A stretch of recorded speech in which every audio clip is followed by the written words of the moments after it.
Alô, Wuppertal! Bom dia, Brasil! Começamos mais um vídeo aqui no canal.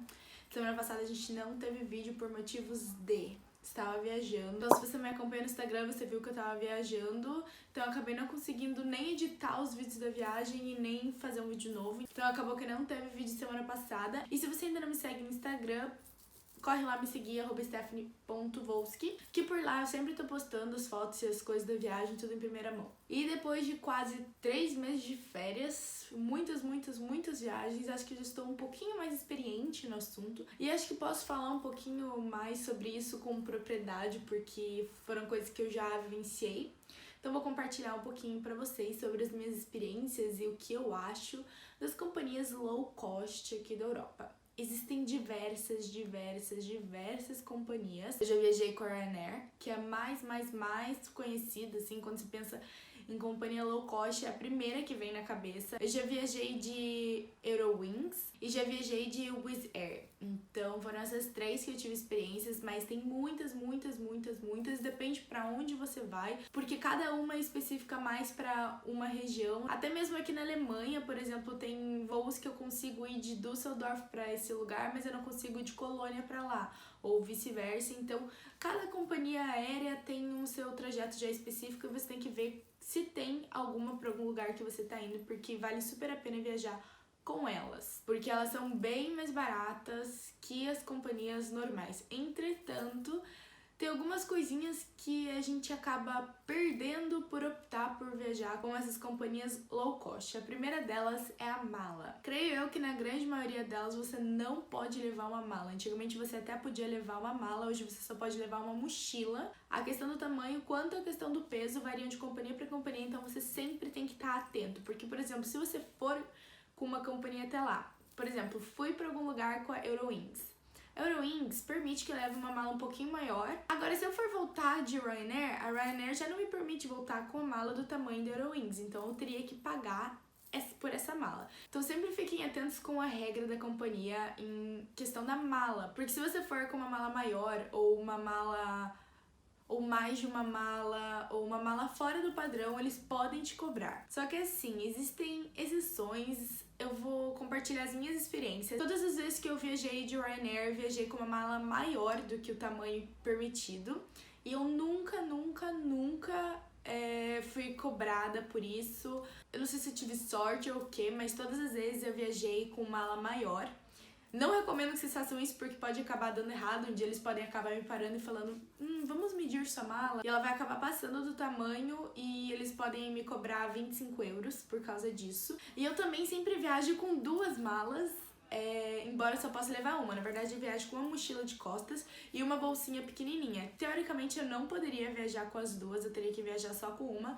Mas até hoje eu nunca tive problema, então eu sempre tô viajando com as 2, meio que correndo risco assim. Mas eu não aconselho porque pode ser que eles te parem e pode ser que você tenha que pagar. Outra coisa ruim das companhias low cost é que você não pode marcar o lugar. Algumas te permitem marcar o lugar, outras não. Outras você tem que pagar para marcar o lugar. Quando você tá viajando sozinho, isso acaba que não é tão ruim, a não ser que você não goste de sentar no meio. Muitas vezes você acaba caindo no meio. E se você tá viajando com alguém, muito provavelmente você vai cair separado dessa pessoa. Então essa é outra coisinha ruim sobre as companhias low cost. Mais uma desvantagem delas é que normalmente elas operam em aeroportos menores e com isso mais afastados do centro da cidade. Se a cidade tem mais de um aeroporto, provavelmente ele vai te mandar para o aeroporto mais longe porque ele é menor, não vai te mandar para o aeroporto internacional. Então sempre você vai acabar caindo no aeroporto mais longe e você vai perder mais tempo ou acabar gastando mais dinheiro para se locomover para o centro da cidade. Então isso é uma coisinha ruim. Sobre os aviões em si, eu acho que a Ryanair deixa a desejar um pouquinho no conforto. Os aviões que eu peguei até hoje, a cadeira não inclina, por exemplo, eles são bem duros, assim, não sei, eu não achei muito confortável. Diferente da Eurowings que eu viajei, eu gostei bastante, achei super confortável. Mas é um pouquinho mais caro viajar com a Eurowings, ela é uma low cost, não tão low cost assim. Mas enfim, dá pra viajar, até porque normalmente são voos de no máximo 3 horas ali, se você vai viajar aqui na Europa, é difícil levar mais que 3 horas pra você ir de um país pro outro. Então a gente até consegue, assim, se virar naquilo, mas não é um avião tão confortável assim. E outra coisa é que não tem lanchinho, assim, se você quiser você tem que pagar e são muito caros os lanches, não vale a pena, então se você sabe que você vai ficar com fome ali, compre alguma coisa antes de entrar no avião. Mas isso a gente já meio que tá acostumado, porque no Brasil muitas das companhias aéreas já não estão mais dando lanchinho, é uma coisa que tá sendo comum, assim, então não é um problema, a gente já sabe meio que como que é isso. E uma dica é sempre fique atento nas regras da companhia, porque cada companhia tem sua regra, uma diferente da outra. Tem companhia que exige que você imprima o ticket de embarque. Então, leia sempre, se você tem alguma dúvida, mande e-mail, ligue, se informe, porque, por exemplo, nessas que precisa imprimir o cartão de embarque, se você não imprimir, você vai ter que pagar na hora uma taxinha ali pra eles imprimirem pra você. Então sempre fique atento. Não acho que é porque você viajou 500 vezes com uma companhia e você vai viajar com a outra que vai ser a mesma coisa. As regras sempre são diferentes de uma pra outra e elas estão sempre mudando as regras, então vale sempre a pena conferir o que você pode fazer, o que você não pode. E lembre-se que se você for viajar só com uma mala de mão, você não pode levar líquidos com embalagem que seja maior de 100 ml. Isso não é nenhuma regra da companhia, é uma regra do aeroporto. Mas um dia eu posso fazer um vídeo contando o que a gente pode e o que a gente não pode levar na mala de mão. Isso eu acho que eu posso deixar para outro vídeo. Mas enfim, acho que é isso mais ou menos para vocês terem ideia de como funcionam as companhias low cost. Outra coisa que eu esqueci de comentar é que as companhias low cost têm a fama de atrasar o voo. Eu já viajei algumas vezes, eu só tive o azar de uma vez atrasar, que atrasou 1 hora e pouquinho, assim. Mas foi uma vez só, nas outras vezes não atrasou, sempre chegou antes até, então achei super bom. Mas enfim, todo mundo comenta e ela sempre tem essa fama, assim, de atraso. Mas agora vamos para algumas dicas, assim, coisas até que eu vivenciei, que eu achava que era besteira. E realmente aconteceu comigo, de como a gente faz para comprar mais barato ainda na companhia low cost. Tipo, elas já são mais baratas, mas tem alguns truquezinhos assim pra gente comprar mais barato ainda. O primeiro deles não é bem pra comprar, mas é pra gente sempre saber das promoções. Assine as newsletters das companhias. Eu sei que é chato a gente ficar sempre recebendo aquele monte de e-mail assim, mas vai que em um desses e-mails tem uma promoção assim incrível que você vai falar, meu Deus, ainda bem que eu fui avisada disso, porque as promoções, voam assim, acabam super rápido.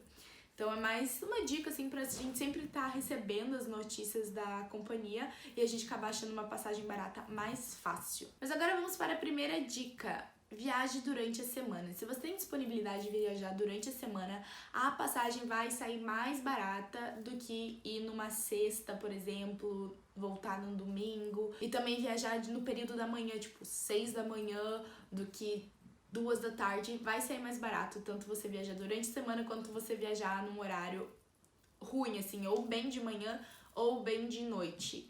Então isso faz com que a passagem fique um pouquinho mais barata. E outra coisa é viajar fora de temporada, por exemplo, viajar no inverno. No inverno as passagens são absurdamente mais baratas porque ninguém quer viajar no inverno, porque é muito frio, é neve, enfim. As passagens tendem a ser muito mais barata no inverno. Agora uma dica para quando você for procurar as passagens. Sempre procure em abas anônimas, sabe? Tem aquela opção de você abrir uma aba anônima, porque às vezes os sites começam a ver que você tá procurando muito para ir para algum lugar específico e eles vão aumentando o preço sem a gente perceber. Aumenta 2 euros, 5 euros. Quando você vê, tá super mais caro só porque ele foi vendo ali que você tava sempre procurando para aquele mesmo destino e ele foi aumentando o valor da passagem aos poucos. Sempre procure pesquisar no computador, que é bem mais fácil do que no celular ou em aplicativos, e também nessas abas anônimas, e procurar durante a semana e também em horários mais noturnos, assim, por exemplo, de madrugada ou bem de manhãzinha, não ali na hora do almoço, porque as passagens normalmente tendem a ser um pouquinho mais caras, porque é a hora que todo mundo tá procurando, então as empresas aumentam o valor da passagem e elas acabam saindo mais caras. Eu achava isso uma besteira, eu falava, capaz que isso acontece, nem é isso. Aí fui comprar uma passagem, primeira vez que eu olhei tava 13 euros. Eu falei, vou realmente planejar, ver se eu realmente vou fazer essa viagem, e acabei não comprando. Quando eu fui ver de novo, tava 25 euros. Eu falei, meu Deus, por que eu não comprei, né? Não comprei por 25 euros. Falei, ai meu Deus, não vou comprar por 25 euros. Esperei mais uns dias, entrei na metade da semana, 13 euros a passagem. Então, realmente muda o preço conforme o dia que você entra na semana. Então, vale sempre a pena entrar, assim, várias vezes pra ver se tá o mesmo preço, se subiu, se diminuiu. E lembrem-se, sempre na janela anônima. Uma coisa muito boa pra quem vem estudar aqui na Europa é que em algumas empresas, não sei se em todas, na verdade eu só sei que a Ryanair tem isso, é que tem desconto pro estudante. Não é pra todos os estudantes, você tem que fazer uma carteirinha do Erasmus. É bem facinho, você entra no site, se cadastra e depois você paga uma taxa e vai retirar a carteirinha, que você consegue ter 15% de desconto. Então as passagens já estão baratas, você tem ainda mais 15% de desconto e você pode levar uma mala. Isso é super bom, porque às vezes você vai acabar ficando um pouquinho mais, então você tem direito de levar uma mala pequenininha a bordo, não aquelas de despacho, uma pequenininha a bordo mais a mochila. Então vale super a pena, mas esse é só pra quem é estudante e quem tem a carteirinha. Se você não tem a carteirinha, se você só tem uma carteirinha de estudante, não se aplica pra você. Você tem que ter carteirinha do Erasmus. Mas antes da última dica, para aí o que você tá fazendo, se inscreve no canal, deixa o like, porque a última dica é muito boa. Muito, muito boa. Então, não só essa, né? Deixa o like por todas as dicas que eu já dei aqui. Mas enfim, a última dica é a seguinte. No site da Ryanair, você tem não só como comprar passagens, mas você também pode alugar carros e reservar hotéis. E conforme você vai reservando os hotéis no site da Ryanair, você vai acumulando créditos que depois você pode descontar na passagem. Mas fique atento, porque às vezes o valor do preço do hotel no site da Ryanair tá mais caro que em alguns outros sites, por exemplo, Booking ou até mesmo no próprio site do hotel. Então, se o preço for o mesmo, opte por reservar no site da Ryanair, porque você vai ganhar créditos. E com esses créditos você pode descontar do valor da sua passagem. Por exemplo, fui para Dublin. O preço da passagem era $12,99. Eu tinha o crédito de $12,70 mais ou menos, ou seja, minha passagem saiu de graça praticamente, tive que pagar centavos ali pela passagem. Então vale super, super, super a pena. Tem muita gente que não sabe disso, até mesmo eu não sabia, foi um amigo meu que comentou e quando eu descobri eu fiquei tipo, meu Deus, eu preciso disso. Mas enfim, espero que vocês tenham gostado do vídeo, vou pedir o like de novo. Na verdade eu não quero like, quero que você se inscreva no canal mesmo. E enfim, beijo e até a próxima. Tchau!